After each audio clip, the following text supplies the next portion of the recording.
할렐루야. 할렐루야. 한 주간 평안하셨습니까? 우리 옆에 있는 분들과 그렇게 인사하겠습니다. 사랑하고 축복합니다. 우리 서로 축복하겠습니다. 우리 신앙 안에서 하나님이 가족 맺어주시고 우리 가족들을 사랑하고 축복하시죠? 우리 항상 그 마음으로 서로를 위해 기도하고 축복하는 우리 귀한 성도 모두가 되실 수 있기를 소망하고 축복합니다. 여러분, 요즘은 위로와 격려가 많이 필요한 시대인 것 같습니다. 5월은 많은 기념일들이 있는 달인데 어떤 기념일들이 있습니까? 어린이날도 있고 어버이날 그리고 스승의 날도 있습니다.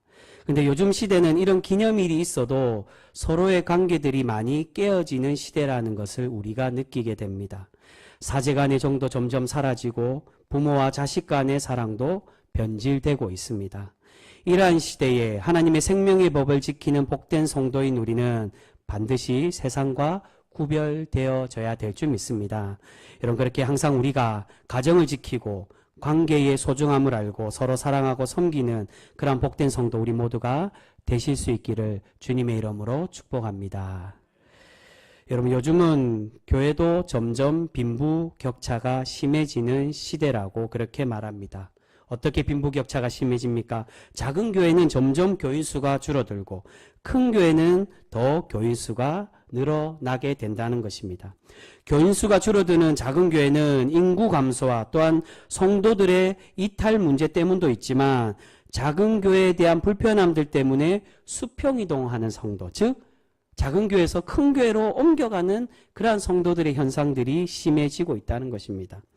여러분, 물론 신앙은 개인적인 것이고 추구하는 신앙의 가치가 다르기 때문에 큰 교회를 선호할 수도 있습니다. 하지만 중요한 것은 교회가 크고 작음이 중요한 것이 아니라 우리가 신앙생활하면서 우리의 신앙의 가치와 방향성이 어디에 두고 살아가느냐가 우리에게 중요하다라고 할 수가 있습니다. 우리가 신앙생활하는 장소, 교회 규모가 커도 하나님의 은혜를 느끼지 못하고 기쁨이 없는 그러한 교회들도 있습니다. 하지만 반대로 비록 교회는 작고 갖추어진 시스템은 부족해도 어느 교회보다도 행복하고 기쁨이 넘치는 교회들도 분명히 있다는 것입니다. 여러분, 그것은 교회 규모나 우리가 신앙생활하는 장소가 중요한 것이 아니라 우리가 누구를 만나고 누구와 교제하느냐가 중요하기 때문인 것입니다.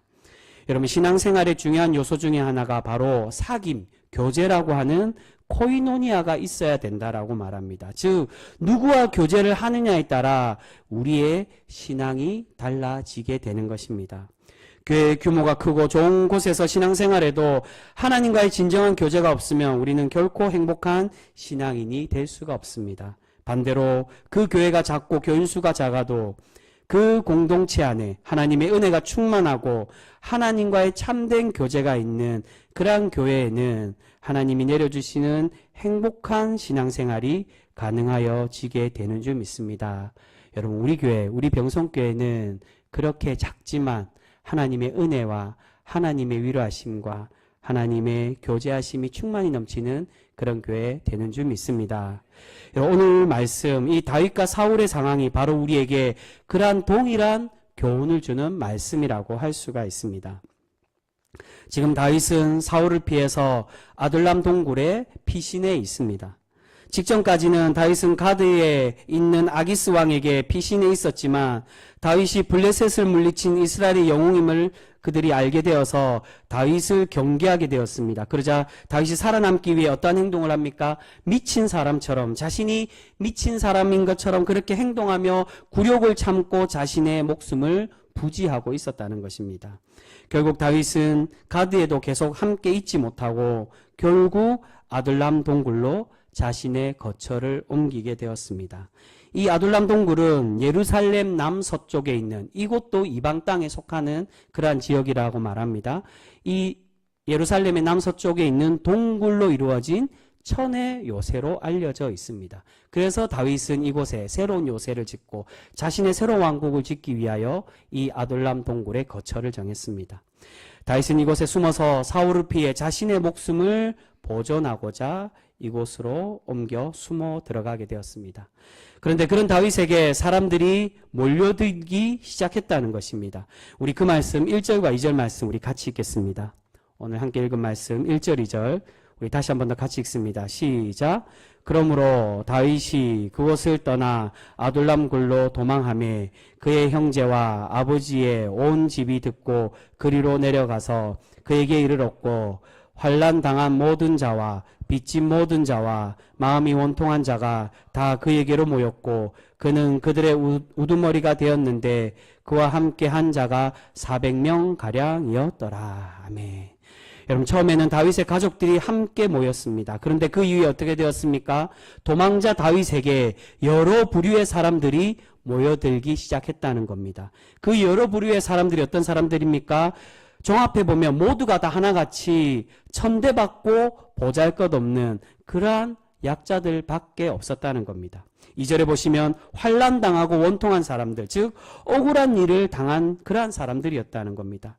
그리고 빚진 자라는 것은 원어상으로 볼 때 고리대금업자에게 빚을 지고 도망다니는 사람들이었고 또한 이러한 일들을 당한 사람들이기 때문에 대부분이 노예 신분에 있었던 사람들이었습니다. 노예 신분으로 살아남기 위해 다 도망쳐 나온 그러한 사람들이었습니다. 한편으로는 다윗의 입장에서 혼자서 외롭게 있는 것보다는 여러 사람들과 함께 있는 것이 더 나을 수도 있었겠지만 이렇게 사회적으로 소외된 사람들, 아무런 힘이 없고 능력이 없는 이런 약자들이 겉으로 보기에는 자신에게 전혀 도움이 되지 못한다라고 다윗은 느낄 수도 있었을 것입니다. 근데 여러분, 다윗은 지금 어떻게 하고 있습니까? 그러한 아무런 능력 없는 군사로서도 자신의 왕국을 짓고 왕국을 세우는 그러한 상황 속에서도 전혀 도움이 되지 않는 이런 사람임에도 불구하고 다윗은 이들을 내치지 않고 이들을 품어주고 있었다는 것입니다.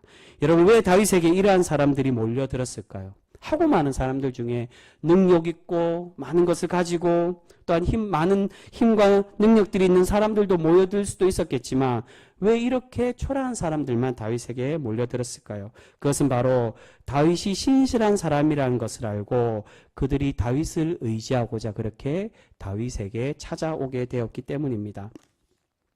여러분, 지금 다윗에게 몰려온 소외된 사람들은 모두가 다 사울의 잘못된 다스림 때문에 생겨났던 사람들입니다. 약자들을 억울하게 하고 고리대금으로 노예가 되었다는 건 사울의 잘못된 정책 때문에 생겨난 그러한 사람들입니다. 이러한 사람들에게 자신과 같은 처지인 다윗이 자신들의 마음을 잘 이해할 것이라고 생각하였기에 이들은 다윗을 찾아온 것입니다. 다윗도 사울에게 억울하게 누명을 쓰고 쫓기고 있었기 때문에 한때 이스라엘의 영웅이었던 다윗을 의지하고자 그렇게 다윗을 찾아오고 있었습니다. 정말 그들의 바람과 그들의 생각대로 다윗은 이들을 내치지 않고 이들을 거부하지 않고 이들의 우두머리가 되어주고 이들을 지켜주는 그러한 사람이 되고 있는 것을 보게 됩니다. 또한 이들이 다윗을 의지하고 신뢰할 수 있었던 이유는 바로 다윗은 누구보다도 하나님과 함께하던 그러한 신앙인이었기 때문에 하나님께서 그에게 사람들을 붙여주고 계셨다는 것입니다. 우리 3절 말씀도 같이 읽겠습니다. 3절 말씀입니다. 같이 읽습니다. 시작. 다윗이 거기서 모압 미스베로 가서 모압 왕에게 이르되 하나님이 나를 위하여 어떻게 하실지를 내가 알기까지 나의 부모가 나와서 당신들과 함께 있게 하기를 청하나이다 하고. 아멘. 여러분, 지금 다윗이 자신의 가족을 모압 왕에게 맡기면서 어떠한 고백을 하고 있습니까? 자신이 앞으로 어떻게 해야 되는지, 어떻게 살아야 될지를 하나님께 계속 그 뜻을 묻고 찾고 있었음을 말씀하고 있습니다. 이렇게 도망다니고 초라하고 처량한 신세에 있음에도 그는 여전히 하나님을 신뢰하고 하나님께 물으며 하나님을 찾고 있는 그런 신앙인이었다는 것입니다. 여러분, 이것은 다윗을 도와준 제사장 아히멜렉의 증언에서도 동일하게 나오는 것을 볼 수 있습니다. 우리 그 말씀 보겠습니다. 우리 먼저 10절 말씀. 우리 10절 말씀 보겠습니다. 10절 말씀 우리 같이 읽습니다. 시작. 아히멜렉이 그를 위하여 여호와께 묻고 그에게 음식도 주고 블레셋 사람 골리앗의 칼도 주더이다. 아멘. 여러분, 이 10절 말씀은 이 아히멜렉을 고발한 에돔의 사람 도액이 이 고발하기 위한 목적으로 사울에게 말하는 이야기입니다. 그런데 이 아히멜렉이 다윗에게 무엇을 주었다라고 말합니까? 앞에 21장을 보면 그저 음식과 또한 그에게 골리앗의 칼 무기만을 주온 것으로 얘기하지만 오늘 이 22장에서는 그에게 하나님의 뜻을 알려주었다라고 말합니다. 10절과 13절 그리고 15절에 동일하게 계속해서 이 제사장 아히멜렉은 이 다윗은 아히멜렉의 하나님의 뜻을 찾고 구하였으며 또한 아히멜렉도 다윗에게 그 뜻을 알려주었다는 것입니다. 다윗은 계속해서 자신이 도망자 신세임에도 여전히 하나님의 은혜와 뜻을 구하고 있는 사람입니다. 바로 이러한 모습 때문에 하나님은 다윗을 기뻐하시고 그에게 동력자들을 붙여주고 계신다라고 할 수 있습니다. 여러분 지금 아둘람 굴에 있는 다윗에게 모여든 400명의 사람들은 모두가 다 소외된 사람들, 다윗의 부하로서 전혀 무능력한 그러한 사람들이었습니다. 그런데 하나님은 다윗에게 이들을 붙여주시고 아둘람 공동체를 이루게 하고 계시는데 그리고 이들이 나중에는 다윗이 이스라엘의 왕이 될 수 있도록 훌륭한 군사로 그렇게 세워 가시는 것을 볼 수 있습니다. 오늘은 부족하고 연약한 존재이지만 그러나 다윗이 그들과 함께하고 하나님을 믿고 신뢰하며 그들을 품어주었을 때 이 무능력하고 전혀 도움이 되지 않았을 것 같은 이 400명의 사람들이 결국 다윗을 왕으로 세우는 위대한 군사, 하나님의 귀한 일꾼들이 되고 있음을 우리에게 말씀하고 있다는 것입니다. 그래서 다음 장에 보시면 오늘 이 아둘람굴에 모인 사람이 400명이었지만 다음 장 23장에 보시면 이 400명이 600명으로 늘어나는 하나님의 은혜를 다윗이 받고 있는 것을 볼 수 있습니다. 여러분 다윗의 이 아둘람 동굴은 초라한 거처, 아무런 희망도 없고 아무런 도피처에 불과한 곳이었습니다. 하지만 다윗은 비록 지금은 부족하고 연약한 사람들이지만 이들을 품어주고 이들을 세워가서 하나님의 충성된 일꾼으로 그렇게 만들어 가고 있었다는 것입니다. 여러분 이러한 다윗의 암울한 거처와 무능한 사람들이 어떻게 해서 이런 놀라운 일들을 가능할 수가 있었을까요? 바로 다윗은 하나님의 뜻을 구하고 하나님과 함께하며 하나님과 동행하였던 그러한 신앙인이었기 때문이라는 것입니다. 여러분 오늘 제목에서처럼 하나님의 사람은 자신의 처해 있는 장소 또한 자신이 거처하는 그 장소가 중요한 것이 아니라 또는 이 장소는 위치로 이야기할 수도 있습니다. 자신의 상황과 지위가 중요하지 않다는 것입니다. 중요한 것이 무엇입니까? 그것은 바로 우리가 누구와 함께하느냐, 우리의 삶에 우리와 동행하는 분이 과연 누구이냐에 따라 우리의 인생이 달라질 수가 있다는 것입니다. 여러분 사울에게는 훈련된 군사들이 있었습니다. 그런데 조금 이따 살펴보겠지만 그 훈련된 군사들이지만 누구 하나 사울을 따르고 사울의 말에 순종하는 사람이 없습니다. 그런데 비록 오늘 이 암울한 거처 아둘람굴에 있는 이 다윗에 함께 모인 이 사람들은 비록 오늘은 연약하고 부족한 사람이지만 나중에는 그들이 훈련되고 다윗에 충성된 그러한 군사 일꾼이 되어서 다윗을 왕으로 세워가는 그러한 충성된 그러한 일꾼들이 되어지고 있는 것을 볼 수 있습니다. 여러분 이러한 일이 가능한 이유가 바로 그에게는 하나님의 은혜와 하나님의 역사하심이 가능한 사람이었기 때문이라는 것입니다. 다윗은 비록 암울한 장소, 연약한 공동체와 함께 있었지만 그의 중심에는 항상 하나님과 함께 있었기 때문에 하나님은 그에게 은혜를 베푸시고 이스라엘의 훌륭한 왕으로 세워가고 계시는 줄 믿습니다. 여러분 이런 다윗과 같이 장소와 상황이 아니라 하나님께서 함께 동행하심으로 하나님의 형통한 복을 누리는 그러한 신앙인이 또한 있습니다. 여러분 그 대표적인 사람이 누구겠습니까? 바로 창세기에 나오는 애굽의 총리가 된 요셉이 바로 그 사람이라고 할 수 있습니다. 여러분 창세기 39장에 보시면 하나님께서 요셉을 어떻게 이야기하십니까? 형통한 사람이라고 그렇게 칭하여 부르시는 것을 볼 수 있습니다. 그 39장 말씀에 3번이나 요셉을 형통케 하셨다라고 그렇게 말씀하십니다. 근데 여러분 창세기 39장의 주된 내용이 어떠한 내용으로 나옵니까? 요셉이 정말로 형통케 된 과정. 그 39장에서부터 애굽의 총리가 되고 대단한 업적을 가지고 또한 대단한 일을 한 게 아니라 그 39장에는 요셉이 처음 39장 시작할 때 애굽의 종으로 팔려가게 되고 또한 그 39장에 요셉이 누명을 쓰고 감옥에 간 내용이 주된 내용으로 이루어져 있습니다. 하나님은 요셉이 애굽의 총리로 팔려가고 억울하게 감옥에 들어가는 상황에도 하나님은 요셉을 형통의 복을 누렸다라고 그렇게 말씀해 주고 계신다는 것입니다. 여러분은 어떻게 이러한 환난과 고통 속에 있음에도 요셉이 형통한 사람이라고 그렇게 말씀할 수 있는 것일까요?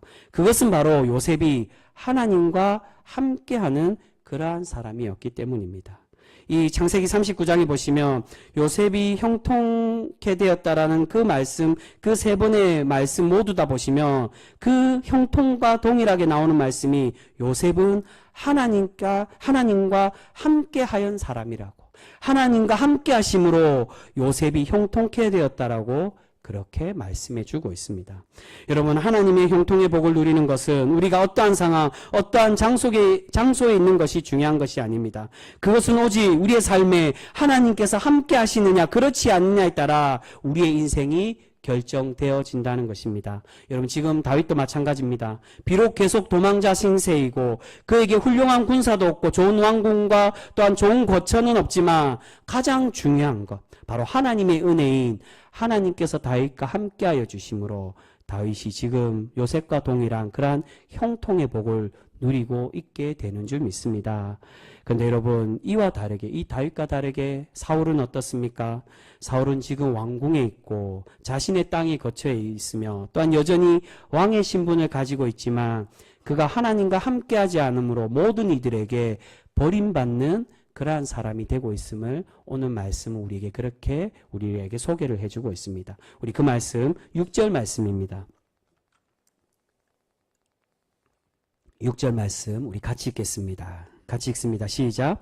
사울이 다윗과 그와 함께 있는 사람들이 나타났다 함을 들으니라. 그때 사울이 기브아 높은 곳에서 손에 단창을 들고 에셀 나무 아래에 앉았고 모든 신하들은 그의 곁에 섰더니.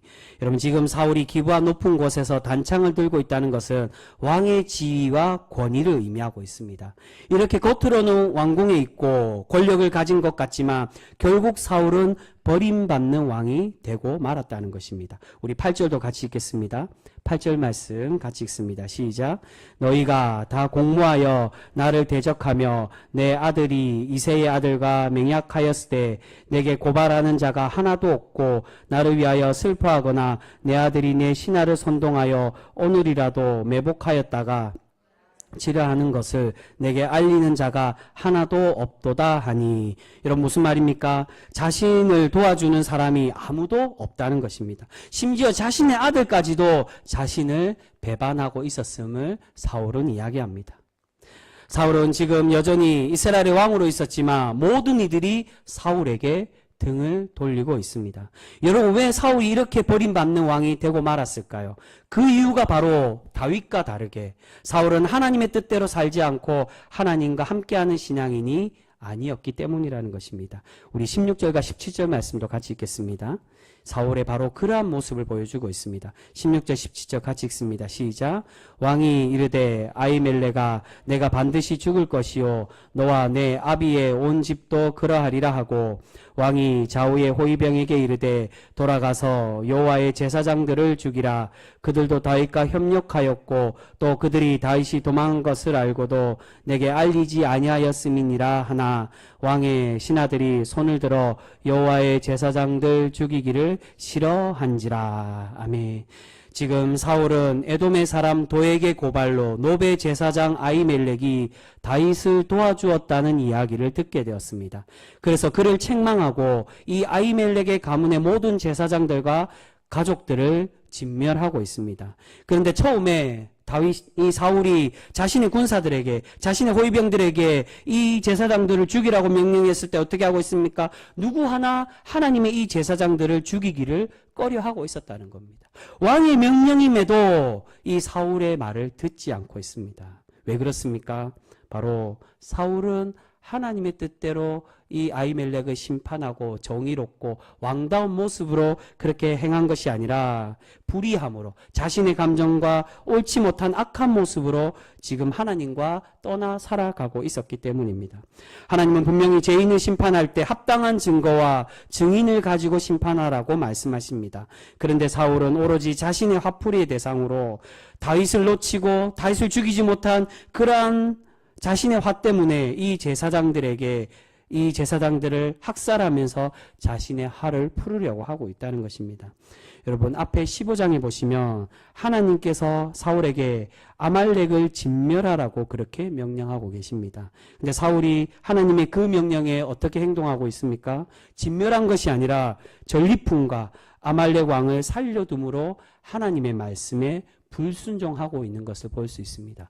오늘 이 제사장을 진멸하는 얘기는 바로 사울의 이 불순종과 비교하며 우리에게 말씀하고 있다는 것입니다. 하나님의 말씀에는 그가 불순종해 있지만 자신의 욕심과 자신의 화를 풀기 위해서는 어떻게 하고 있다는 겁니까? 하나님의 일꾼, 하나님의 제사장을 진멸하고 있었다는 것입니다. 여러분, 근데 지금에 와서는 사울이 자신의 욕심을 위해서 하나님의 제사장을 학살하고 있는데 결코 사울은 하나님과 함께하지 않았으며 하나님께 순종하는 사람이 아니었음을 오늘 말씀은 우리에게 소개를 해주고 있습니다. 이러한 사울의 악함으로 인해 하나님은 하나님의 모든 역사와 하나님의 뜻이 이제 사울이 아니라 다윗에게로 넘어가도록 그렇게 만들어주고 계시는 것을 볼 수 있습니다. 우리 그 말씀 마지막으로 보겠습니다. 우리 제일 끝에 있는 말씀 22절과 23절 말씀입니다. 22절 23절 우리 같이 읽습니다. 시작. 다윗이 아비아델에게 이르되 그날에 에돔 사람 도액이 거기 있기로 그가 반드시 사울에게 말한 줄 내가 알았노라. 내 아버지 집의 모든 사람 죽은 것이 나의 탓이로다. 두려워하지 말고 내게 있으라. 내 생명을 찾는 자가 내 생명도 찾는 자니 내가 나와 함께 있으면 안전하리라 하니라. 아멘. 여러분, 아히멜렉 가문의 제사장들은 모두 죽고 그의 아들 중에 아비아달만 살아남아서 다윗에게 도피하게 되었습니다. 그리고 다윗은 자신 때문에 이렇게 큰 환난, 고통을 겪은 이 아비아달에게 자신이 지켜주겠다라고 그렇게 약속해 주고 있습니다. 여러분, 지금 유일하게 남은 제사장인 이 제사장 아비아달이 다윗과 함께하고 다윗과 동행했다는 것은 바로 하나님의 제의권, 하나님의 말씀을 듣고 하나님과 예배하고 하나님께 영광 돌리는 모든 역사와 하나님께서 함께 하시는 그 은혜가 사울이 아닌 이제 다윗에게로 넘어가고 있음을 우리에게 말씀해 주고 있는 본문입니다. 여러분, 여기서 우리는 한 번 더 다윗의 훌륭한 성품을 또한 발견할 수가 있습니다. 22절을 보시면 다윗은 아비아달의 집에 생긴 불행이 모두 누구의 잘못이라고 그렇게 고백합니까? 자신의 잘못이라고 그렇게 이야기하고 고백하며 아비아달을 위로하고 있습니다. 여러분, 다윗은 지금 도망자 신세에 있는 사람입니다. 자신의 몸 하나 지키기도 급급한 상황에 자신을 찾아온 이 제사장을 받아들이고 또한 자신의 잘못을 인정한다는 것은 결코 쉬운 일이 아니었을 것입니다. 그러나 다윗은 하나님과 동행하는 그러한 사람이었습니다. 자신을 도와주고 자신에게 하나님의 뜻을 알려준 이 아비아달의 가문이 자신 때문에 큰 환난을 입었다는 소식을 듣고 이 다윗은 결코 외면할 수가 없었습니다. 바로 다윗의 이러한 선하고 아름다운 성품 때문에 다윗의 곁에 많은 사람들이 모이는 것이고 하나님의 은혜 받는 그러한 선한 신앙인으로 하나님은 세워가고 계시는 것입니다. 여러분, 사울은 겉으로 왕궁이 있고 왕의 권위를 내세우지만 왕으로서는 누구도 인정하지 않는 그러한 사람이 되고 말았습니다. 그러나 다윗은 어떻습니까? 비록 초라한 장소, 암울한 아둘람 동굴에 있지만 이곳에서 하나님의 왕궁을 세워가고 있고 하나님의 위대한 왕으로 인정받고 있는 것을 볼 수 있습니다. 사랑하는 성도 여러분, 우리는 과연 지금 누구와 함께 동행하며 그렇게 살아가고 있습니까? 장소와 우리의 자리는 화려하지만 하나님 없이 살아가고 있는 사람입니까? 아니면 비록 우리의 자리와 우리의 상황은 다윗과 같이 어렵고 초라한 자리일지라도 하나님께서 은혜 내려주시는 그러한 자리에 거처에 가고 계십니까? 여러분, 우리가 다윗과 같이 또한 요셉과 같이 하나님과 함께 동행함으로 하나님의 형통의 복을 누리는 그러한 성도 우리 모두가 되실 수 있기를 소망합니다. 여러분, 그것은 눈에 보이기에 화려하고 번지르한 장소와 지위에 있을 때 가능한 것이 결코 아니라는 것입니다. 오늘 사울과 다윗의 말씀, 이 모습이 바로 우리에게 그것을 증거해 주고 있는 본문입니다. 왕궁에 있지만, 왕으로 있지만 하나님께 인정받지 못하고 하나님과 함께하지 못하는 그러한 사람은 결코 마지막에는 버림받는 사람이 될 수밖에 없다는 것입니다. 그러나 오늘의 암울하고 어려운 그 어두컴컴하고 침침한, 또한 자신과 함께하는 사람이 비록 연약한 존재들이지만 그러나 하나님과 함께한다면 그러한 암울한 상황이 결국 하나님이 역전시켜 주시고 하나님의 은혜와 복으로 형통케 하시는 은혜로 우리를 날마다 변화시켜 가시며 우리를 그렇게 세워가 주실 줄 믿습니다. 여러분, 지금 다윗이 함께하고 있는 이 아둘람 동굴의 이 사람들은 바로 우리 교회 공동체를 의미하고 있습니다. 여러분, 우리 교인들을 돌아보시면 참 선하고 아름다운 사람도 있지만 그렇지 못한 사람들도 많이 있습니다. 지금 하나님께서 다윗을, 그래서 계속 이전에 보면 다윗을 목자로 계속 많이 소개를 하십니다. 그 이유는 양을 치며 목자로서 그렇게 양들을 치고 또한 지도자로서 그렇게 백성들을 다스릴 수 있는 사람으로 다윗을 세워가시고자 훈련하는 과정으로 소개합니다. 이 아둘람 동굴에 거해 있으며 이 소외되고 약자들과 함께 있는 이 모습도 마찬가지입니다. 우리의 공동체처럼, 우리의 교회의 성도들처럼 비록 오늘의 모습은 연약하고 부족하고 약자들과 같지만 그러나 하나님과 함께하며 하나님을 고백하고 하나님의 은혜로 형통의 복을 누리는 그러한 공동체는 하나님은 결국 그 공동체를 하나님의 복과 은혜로 충만한 그러한 하나님의 나라로, 하나님의 교회로 반드시 우리를 세워가고 우리에게 은혜 더하여 주실 줄 믿습니다. 여러분, 요즘 현대의 교회 트렌드 중에 강소교회에 대한 말들을 많이 하는 것을 볼 수 있습니다. 2026년 목회 트렌드라는 책이 있습니다. 이제 매년마다 그 나오는 책인데 올해의 목회 트렌드는 과연 뭐냐? 그러한 이야기를 소개하는 책들인데 거기에 보면 강소교회라는 말이 나옵니다. 강소교회란 말은 교회라는 교회 이름이 있는 게 아니라 무슨 말입니까? 작지만 강한 교회를 의미합니다. 여러분, 지금 다윗의 이 공동체가 강소교회입니다. 강소 공동체를 만들어가고 있는 그러한 다윗의 상황입니다. 다윗의 왕국은 초라해도 하나님께서 함께 하심으로 강하고 위대한 나라로 그렇게 만들어 가고 있다는 것입니다. 여러분, 오늘은 우리가 성령 강림 주일로 그렇게 맞이하며 우리가 오늘 주일을 보내고 있습니다. 우리가 하나님의 참 구원의 백성이 되고 형통의 복을 누리는 사람이 되기 위해서는 오직 하나님께서 함께 하시는 사람, 성령 하나님께서 우리의 삶에 내주하시고 우리의 인격을 주관하시고 우리의 삶이 주인 되는 삶으로 살아갈 때 가능하여 지게 되는 줄 믿습니다. 여러분, 초대교회 성도들은 다락방에 모여서 성령 하나님을 경험하고 그분이 정말로 주님이 보내주시는 우리를 거듭나게 하시고 우리를 참 구원의 백성으로 그렇게 만들어 가시는 분임을 믿고 그렇게 그분이 이끄시는 대로 살아갈 때 하나님의 참 은혜가 넘치고 구원과 사랑이 넘치는 그러한 교회로 살아가고 있는 것을 볼 수 있습니다. 사랑하는 성도 여러분, 우리 병성교회, 우리 모든 성도들 또한 그렇게 하나님의 성령이 함께 하시고 성령이 이끌어 가시는 그러한 은혜와 하나님과 영적인 교제로 살아가는 그런 복된 성도 우리 모두가 되실 수 있기를 소망합니다. 우리가 그렇게 장소와 자리보다 하나님께서 함께 동행하시며 살아갈 때 우리를 날마다 복되게 하여 주시고 날마다 우리에게 구원의 은혜를 내려 주실 줄 믿습니다. 아무쪼록 그러한 복된 성도 우리 모두가 되실 수 있기를 주님의 이름으로 축복합니다. 기도하겠습니다.